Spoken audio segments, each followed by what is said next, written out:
আল্লাহর রাসূল সাল্লাল্লাহু আলাইহি ওয়াসাল্লাম মক্কার কাফেরদের মাধ্যমে নির্যাতিত হওয়ার পর মানুষের কাছে ইসলাম প্রচার যখন করছেন, মক্কার কুফাররা আল্লাহর রাসূলের উপর অতর্কিত হামলা নির্যাতন, এক পর্যায়ে আল্লাহর পক্ষ থেকে ওহী নাযিল হয়ে গেল, ইয়া রাসূলুল্লাহ, আপনি মক্কা থেকে মদিনায় হিজরত করে চলে যান। বরং মক্কায় ইসলাম প্রচার প্রসারের চাইতে আল্লাহ তাআলা জানলেন যে মদিনায় বেশি ইসলাম প্রচার হবে। যখন নির্যাতনের একেবারে শেষ সীমানায় আল্লাহর হুকুমে আল্লাহর রাসূল মদিনায় হিজরত করলেন। মদিনায় হিজরত করার পর আল্লাহর রাসূল ইবাদতের জন্য একটা ঘর নির্ধারণ করলেন, মসজিদ নির্মাণ করলেন। নির্মাণ করার পর আল্লাহর রাসূল একদিন সন্ধ্যাবেলায় বের হলেন। বের হওয়ার পর দেখলেন ইহুদিরা ইফতারির বিশাল এক আয়োজন করেছে। আল্লাহর রাসূল সাল্লাল্লাহু আলাইহি ওয়াসাল্লাম ইহুদিদেরকে জিজ্ঞেস করলেন, ও ইহুদিরা, আজকে তোমরা ইফতারির এত বড় আয়োজন করেছ, মনে হয় তোমরা রোজা রেখেছ? তখন ইহুদিরা বলে, হ্যাঁ, আজকে আমরা রোজা রেখেছি। এই বিষয়টা বুখারী শরীফের 1130 নম্বর হাদিস। আল্লাহর রাসূল সাল্লাল্লাহু আলাইহি ওয়াসাল্লাম বলেন, আন্না রাসূলুল্লাহ সাল্লাল্লাহু আলাইহি ওয়াসাল্লাম কদিমাল মদিনা, আল্লাহর রাসূল মদিনার দিকে রওনা হয়ে গেলেন, মদিনায় উপস্থিত হয়ে গেলেন।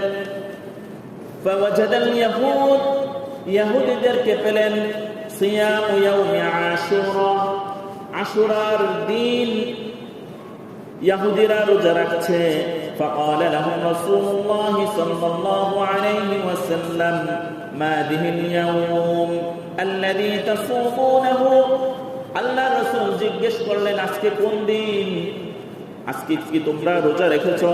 فقالوا هذا يوم عظيم, ইহুদিরা বলল, আজকে হচ্ছে অত্যন্ত সম্মানিত একটা দিন।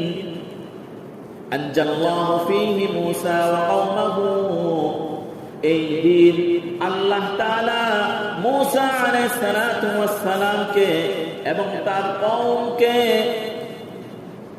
অত্যাচারী বাদশা ফেরাউনের কঠিন নির্যাতন থেকে আজকে মুক্তি দিয়ে দিয়েছে। সুবহানাল্লাহ। ওয়া গররাকা ফিরআউন ওয়া কওমাহু, শুধুই মুক্তি দেয় নাই, বরং ফেরাউন আর তার দলবলকে আল্লাহ তাআলা নদীর মধ্যে এভাবে ডুবিয়ে দিয়েছে। ফাসামাহু মূসা শুকরান, মূসা আলাইহিস সালাতু ওয়াস সালাম আজকে এই দিনে নির্যাতিত জালেম বাদশা থেকে মুক্তি পেয়েছে। এই কারণে শুকরিয়া স্বরূপ মূসা আলাইহিস সালাতু ওয়াস সালাম রোজা রেখেছে। ফানাহনু নাসুমুনাহু, তখন তারা বলেন যে মূসা আলাইহিস সালাতু ওয়াস সালামের অনুসরণ হিসাবে আমরা তার জাতি হিসাবে আমরা রোজা রাখছি। আল্লাহর রাসূল বলেন, ফানাহনু আহাক্কু বিমূসা মিনকুম, তোমরা মূসার অনুসারী যতটুকু বেশি, চার চাইতে 1000 গুণ বেশি অনুসারী হচ্ছে মূসার প্রতি আমরা, কেননা মূসা আমাদের ভাই। ইহুদিদের উপর যে আসমানি কিতাব নাজিল হয়েছে, ওই নাজিল হওয়ার পর আল্লাহর রাসূলের কাছে কোরআন নাজিল হওয়ার পর ওই ইহুদিদের ওই কিতাব বাতিল ঘোষণা করা হয়েছে। কিন্তু ধর্ম হিসাবে ইহুদিরা মূসা আলাইহিস সালাতু ওয়াস সালামের অনুসারী দাবি করে, প্রকৃত অনুসারী নয়। পৃথিবীর বুকে যত ইহুদি রয়েছে, তারা যদি প্রকৃত ইহুদির দাবি করে থাকে, তাহলে প্রতিটা ইহুদির এই মাত্র এখনই উচিত কালিমা পড়ে মুসলমান হয়ে যাওয়া। সুবহানাল্লাহ। এই কারণে, কারণ তাওরাত আর ইনজিল, তাওরাত মূসা আলাইহিস সালাতু ওয়াস সালামের উপর অবতীর্ণ হয়েছে। ওই তাওরাতটা কার কিতাব ছিল? আল্লাহর কিতাব। কার পক্ষ থেকে? আল্লাহর পক্ষ থেকে, নাকি সন্দেহ আছে? তো তাওরাত আল্লাহর পক্ষ থেকে নাজিল হয়েছে যে মূসা আলাইহিস সালাতু ওয়াস সালাম এবং তার কওম তাওরাত মেনে চলবে। অতঃপর যখন আল্লাহ কোরআন নাযিল করে দিয়েছেন, এই কোরআন কার পক্ষ থেকে? আল্লাহর পক্ষ থেকে। তো এই কোরআনই তো অবতীর্ণ হয়ে গেছে যে এই কোরআন পৃথিবীবাসীর জন্য এখন রহমত আর হেদায়েত। সুতরাং এই কোরআন ছাড়া পৃথিবীর বুকে যত ধর্ম আছে, বর্ণ আছে, যত বই আছে, কোনটা সংরক্ষিত না, একমাত্র সংরক্ষিত হচ্ছে কোরআনুল কারীম। কি সন্দেহ রয়েছে?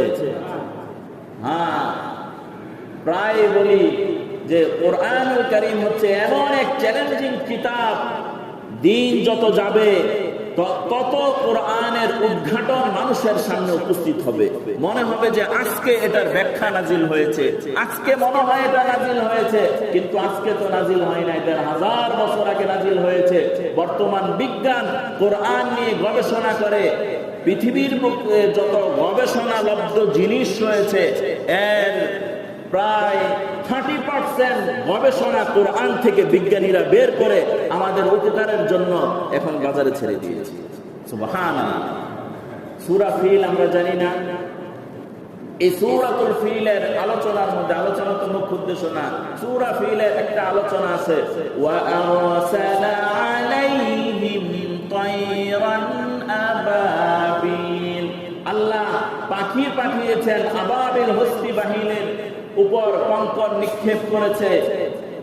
পৃথিবীর বিজ্ঞান রাসূলের জামানার পর থেকে নিয়ে তারা আবিষ্কার করেছে যে যুদ্ধের ক্ষেত্রে প্রতিপক্ষকে ঘায়েল করার জন্য সমতল ভূমির আক্রমণের চাইতে উপরের আক্রমণ বেশি কার্যকর। এই কারণেই তো মিসাইল আর বিভিন্ন ধরনের বোমের আবিষ্কার হয়ে গেছে, যে এখন উপরের থেকে মারলে বেশি কি হয়, কাজ হয়, ক্ষতির সম্ভাবনা কি খুবই কম।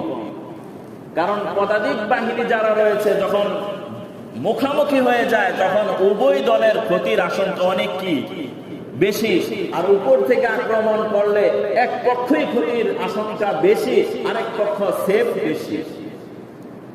তবে আবিষ্কার তো আবিষ্কার, ওই যারা উপরে থাইকা আবিষ্কার করে ফেলেছে ওদেরকে আবার ধ্বংস করার জন্য নতুন করে আবার ড্রোনেরও কি হয়ে গেছে, আবিষ্কার হয়ে গেছে।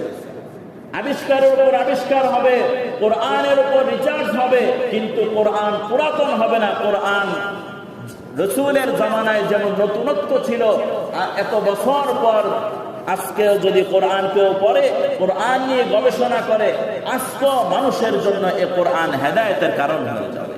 কিয়ামতের আগ মুহূর্ত পর্যন্ত পৃথিবী যতই আপডেট হোক, কেউ যদি কোরআনের স্পর্শ এসে যায়, ইনশাআল্লাহ হেদায়েত তাকে অবশ্যই গ্রহণ দিবে, হেদায়েত সে পেয়ে যাবে যদি কোরআনের স্পর্শ এসে যায়।